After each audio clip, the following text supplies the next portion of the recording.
La explicación va a consistir sobre el último apartado de nuestra primera unidad.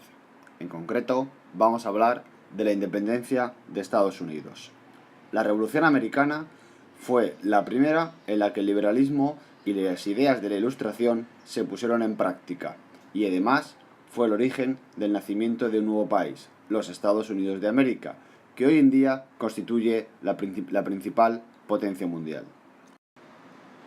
Esta revolución es necesario indicar que se inserta dentro de un conjunto más amplio, el cual vamos a llamar las revoluciones liberales. Comienza en Estados Unidos, en concreto en esta zona de aquí, para luego expandirse por Francia y de ahí llegar a América Latina, independizándose todo este territorio, más México, de nuestro país. Pero eso ya lo contaré dentro de un par de años. En el siglo XVIII, Gran Bretaña tenía un conjunto de colonias en el este de América del Norte, las llamadas 13 colonias. Estas colonias van a protagonizar lo que se llamará la Revolución Americana, que es el conflicto entre los colonos de estas colonias y su metrópoli, Gran Bretaña, que finalmente va a culminar con la independencia de los primeros. En este caso, tenemos un mapa de las posesiones británicas en el siglo XVIII. En concreto son los territorios que observáis en color rojo. Estos territorios quedaban todos unificados con su metrópoli a través de lo que se llama el Pacto Colonial.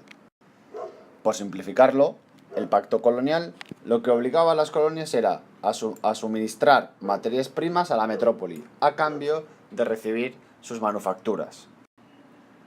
El hecho, además de ser colonias, les llevaba a que estos territorios tenían escasa autonomía, ya que los gobernadores británicos constituían la máxima autoridad y no poseían ninguna representación en el Parlamento británico, que era donde precisamente se decidían todos los asuntos importantes.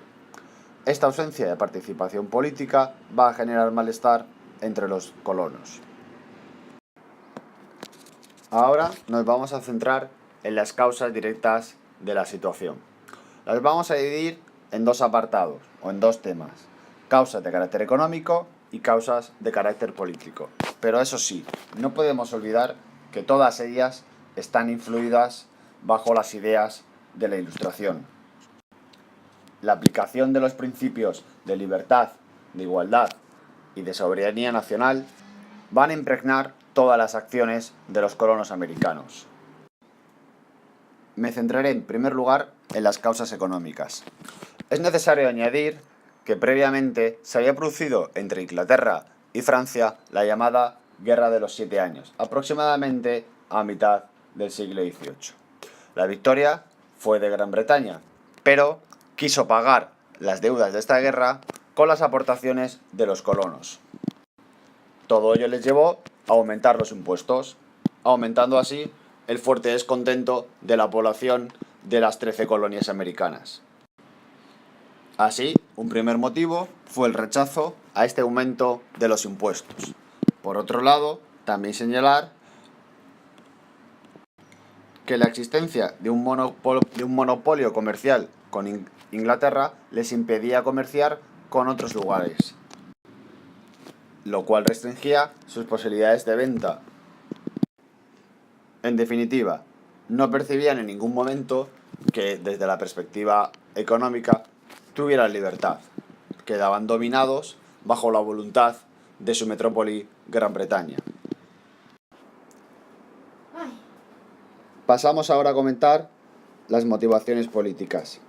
Ya hemos comentado anteriormente la situación general de las colonias, pero estos colonos americanos lo que pretendían era conseguir representación en el Parlamento británico para así poder influir y para así poder obtener beneficio en la participación de las leyes.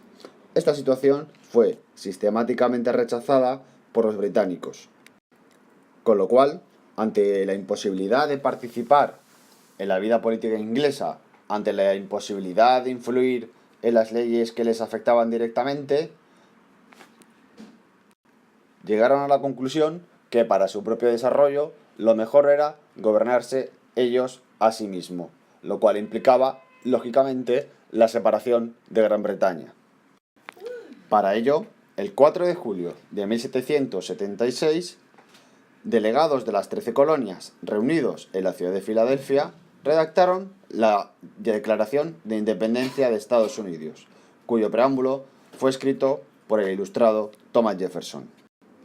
Esta declaración, que trabajaremos en clase, expresa claramente los principios e ideas que impulsan la revuelta americana: el derecho de todas las personas a ser libres, la libertad, y a la búsqueda de la felicidad, y el deber de los gobernantes de respetar los derechos inalienables del pueblo. Recuerdo que cuando hablamos de derechos inalienables, son derechos que no se pueden separar del ser humano, que por lo tanto el ser humano los obtiene en tanto en cuanto es ser humano. Pero claro, estamos ahora contando la visión de los colonos ingleses. ¿Cómo reaccionarían los británicos? ¿Les gustaría perder un territorio desde el cual obtener importantes ventajas económicas? Pues lógicamente, claro que no. Así, la diferencia de intereses llevó a el conflicto militar, que por cuestión de tiempo no entraremos a trabajar. La situación es que finalmente militarmente van a ganar los americanos, que en la firma del Tratado de París van a conseguir que Gran Bretaña reconozca su independencia. De esta manera, y por primera vez en la historia, una colonia se separa de su metrópoli. He aquí un primer hecho importante sobre el acontecimiento que estamos trabajando.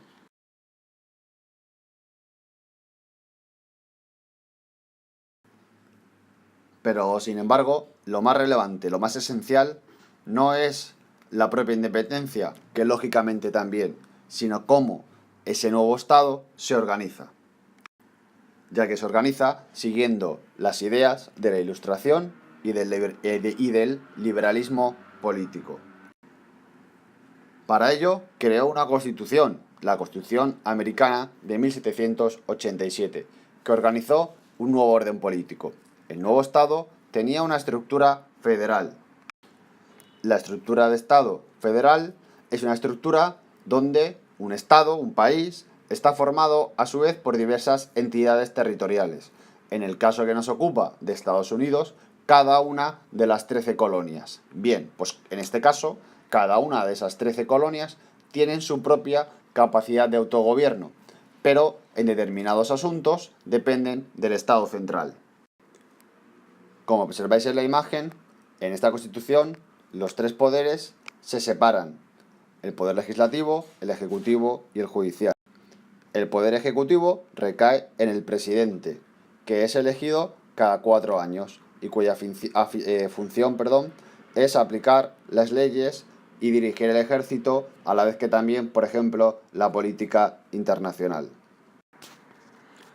El poder ejecutivo es elegido directamente por los electores, que son los ciudadanos.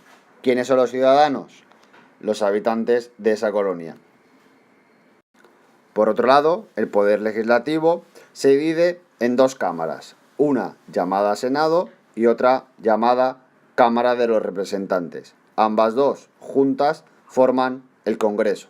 Funciones: elaborar y aprobar las leyes y el presupuesto. ¿Qué es el presupuesto? El dinero que en un año puede gastar el Poder Ejecutivo.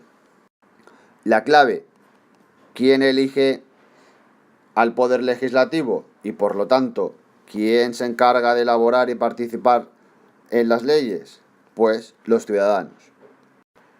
Y luego ya, en último lugar, el Poder Judicial, formado por los jueces. Hay un Tribunal Supremo, un tribunal del Estado, y luego además tribunales en cada uno de los diferentes de las diferentes colonias.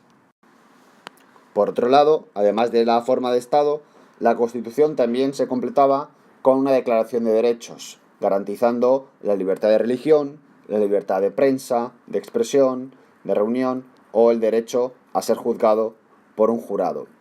Todo esto eran aplicaciones muy progresistas sobre las ideas de la Ilustración en este contexto, teniendo en cuenta que prácticamente en toda Europa, que era el continente que comandaba el mundo, la forma de gobierno que dominaba era el absolutismo. Para finalizar, la Revolución Americana tuvo mucha influencia posterior, ya que fue el modelo para la Revolución Francesa y para el resto de movimientos de independencia de América.